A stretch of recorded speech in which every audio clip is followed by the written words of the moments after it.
Last week, I spent over 6 hours a day on my phone.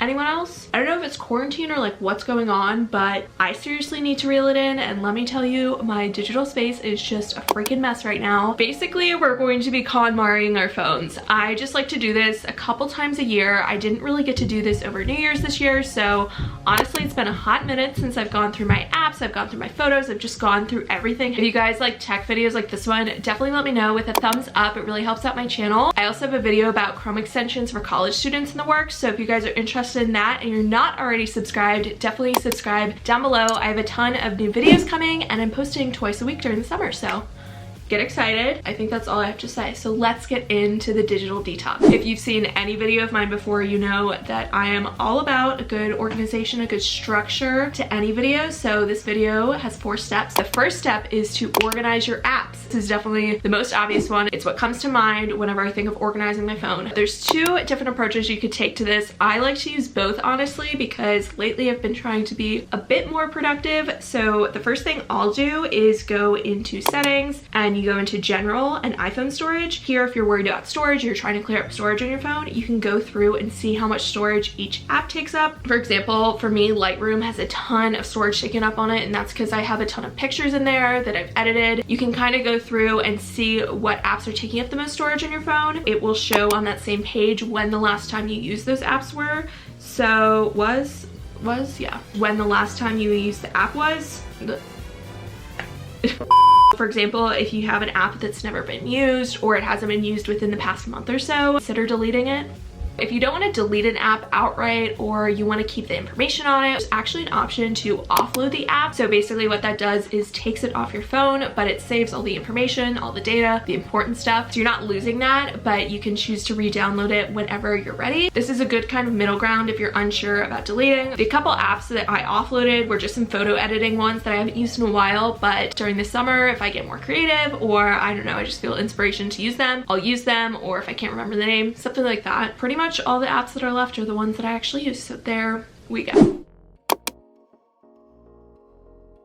I actually saw this in Adrienne Finch's video. This is what kind of inspired me to make this one. She organized her apps through shelving. This method is where you take a group of apps on the left and you have all the folders on the left, and to the right are the 3 most used apps within that group. So up at the top for me, I have my UVA apps, and so I have my 3 most used apps. Up there, they kind of don't quite correspond with the UVA vibe, but I usually have more, so I just put them up there. I feel like it'll be more organized for me during the school year because I'll have more apps on here and I'll actually have a way to organize them. As you can see down below, I didn't even finish out the health or anything like that because those apps were all kind of random. So I just pulled out SoundCloud and Facebook because I actually use those the most out of all of those. It's just kind of a different way to organize your apps. And then on my homepage, I just have Instagram, Snapchat, Twitter, and TikTok. Those are my top 4 most used apps. Very easy to just pull from. Down at the bottom, I always keep my phone app, my Gmail app, my Google Chrome app, and my Spotify app. That's how the original layout was, but I replaced it with the apps that I liked. So that's just the layout that works for me, but definitely give it a try. I think it kind of helps to organize things. It's definitely easier access for the apps that you use the most, so you don't have to go into a folder for those, but it is still organized, so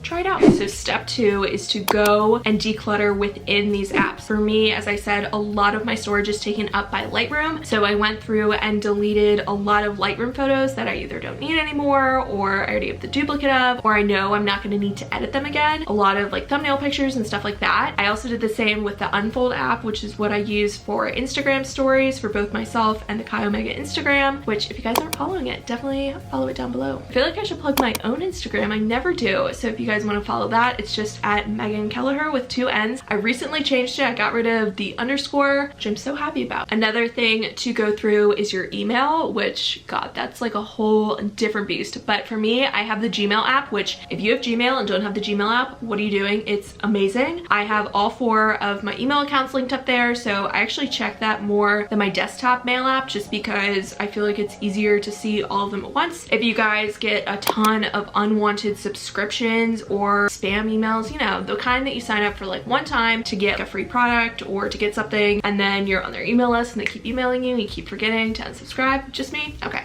There's a website called unenroll.me. The app works just as well, and basically it's almost like Tinder where you're like swiping left, swiping right, or you can roll up, which I'm not quite sure what roll up means. You can just go through and decide what emails you want to unsubscribe from. They do the work for you. You just have to go through and choose which emails you do and don't want. Took me 5 minutes tops, so definitely worth your time, and then it doesn't clog up your inbox. Another thing that takes up a ton of storage on your phone is big attachments in your messages, and actually messages as a whole take up a huge chunk of my storage. So what I like to do is I actually have it turned on so that my messages delete yearly, which has been really nice, so I don't have to try and remember that. And then I also periodically like to go through my big attachments, and a lot of times they're just things I already have saved in my phone, so there's no reason to have them on there twice. My last thing is, if you're feeling really ambitious, you can go into Instagram, YouTube, Twitter, Facebook, all of those different platforms, and unfollow people, which let me tell you is just so liberating. On Instagram in particular, I have muted so many people's stories. It's literally nothing against them. If I don't enjoy your stories, I'm not gonna watch them and I don't want them in my feed. If you're afraid to like unfollow someone, or like you feel like it'll be awkward, you can always mute them both on their stories and their posts. So it's basically like you did, but they don't know that you unfollowed them because you didn't, but you know what I mean? Another place where unfollowing is amazing is on YouTube, unsubscribing from people that you don't like to watch anymore. I just like to kind of do this periodically because if someone's content doesn't make me feel good, there's absolutely no reason to be watching it. Step 3 to this declutter is photos, which let me tell you how intimidating this was. I had so many photos on my phone, and for a lot of people, 4,400 photos on your phone is either a ton or nothing at all. I don't know, totally a big range out there. But for me, that was a lot. I went through my photos, and what I did was first I went through and deleted all of the photos that I didn't want in my camera roll. A lot of them were just like screenshots or pictures of homework, just like random photos that you have no use for beyond like one time. I went through those, deleted those. Then what I did was I backed up all of my photos to Google Photos. I have most of my photos backed up there anyways, but periodically I like to go into the app and make sure that everything is synced up. Then once I triple checked that that was all good to go, I deleted all the photos off my phone from beyond the past year, except a couple. I like to keep my photos within the past year on my phone just because it clears up a lot of storage space and it's really easy to access your photos on Google Photos, so I just don't feel the need to keep them all on my phone at once. Another thing is, once I backed up those photos to Google Photos, I went in and deleted my recently deleted folder, which let me tell you was literally like 12 gigabytes of photos. Like, it was hundreds and hundreds of photos. So that felt really nice, saved a ton of storage on my phone, and definitely something you should consider doing. Another thing, if you guys are looking for like organization of your photos, something that I do is I have a bunch of different folders. Since I run the Kai Omega Instagram, like I've mentioned before, I have a whole folder of pictures people have sent me that either I haven't used or I was going to use for a post but didn't end up using them. It's kind of like a catch-all for all those photos, especially when I'm doing promo for Russian stuff. I can go in there and look at the photos. I take 1 second a day pretty much every day, and have for the past like couple years since 2018. I literally had videos from the first day of first year all the way up to present, so you can only imagine how much space that was taking up on my phone. I had to transfer those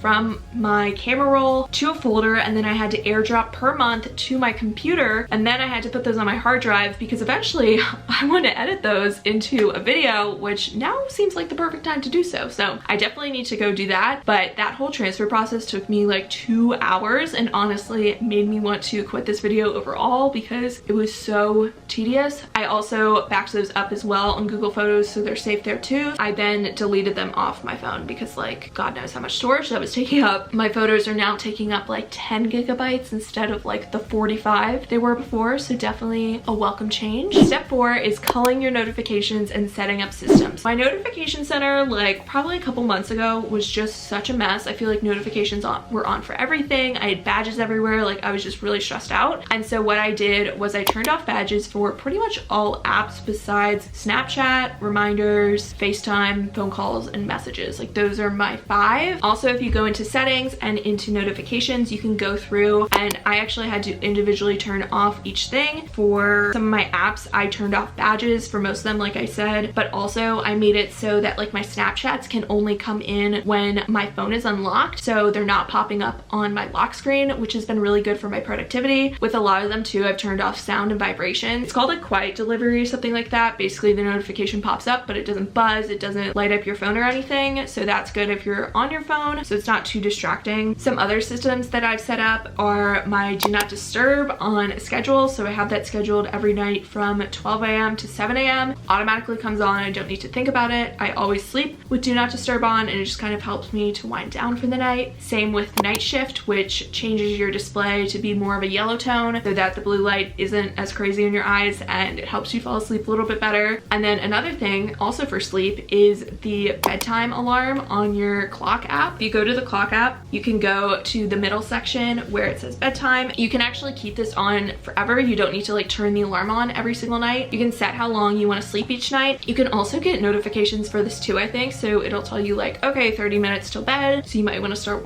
winding down. It's just like a good reminder, especially during school. It's very helpful. The main reason, let's be honest, that I use the bedtime part of this app is the sounds for the alarms are just so peaceful. My favorite one is called Early Riser. Let me play it. It's just like a slow, gradual wake up. Very relaxing, whereas some of the other ones are like, oh, makes me shudder. Like, no. The last thing that I have always on my phone are daily reminders. For me, that's just to take my 1 second a day. It comes in every single morning at 8 a.m. Not that I expect myself to have it done by 8 a.m. nor am I even up at 8 a.m. And then by the end of the night, it always stays in my notification center. So it just reminds me if I haven't gotten my second a day, I need to take a second a day. Okay, so the last little step to this, just to make sure everything is safe and sound, is to back up your phone to your computer, which I have not done this in a hot minute, so I'm definitely doing it after this video. Do that, and then also update your phone if possible, just because I always like to have the newest software on my phone. It makes everything run a little bit smoother. Same with updating your apps. And then grand finale is to change your wallpaper. I just feel like a whole different human whenever I change my iPhone wallpaper, which honestly I don't do enough. Definitely a good chance to reset. I like bright white wallpapers. I found this one on Pinterest, which I'm going to make mine. It's like this white and gray cheetah vibe, totally up my alley. You can also do like inspirational, aesthetic ones. Like there's so much stuff on Pinterest. All right, you guys, that's it for the video today. I really hope that you enjoyed. And if you do like tech videos like this or decluttering videos, definitely let me know down below. It really helps me out. And subscribe if you're new. And I'll see you guys in my next video. Bye guys.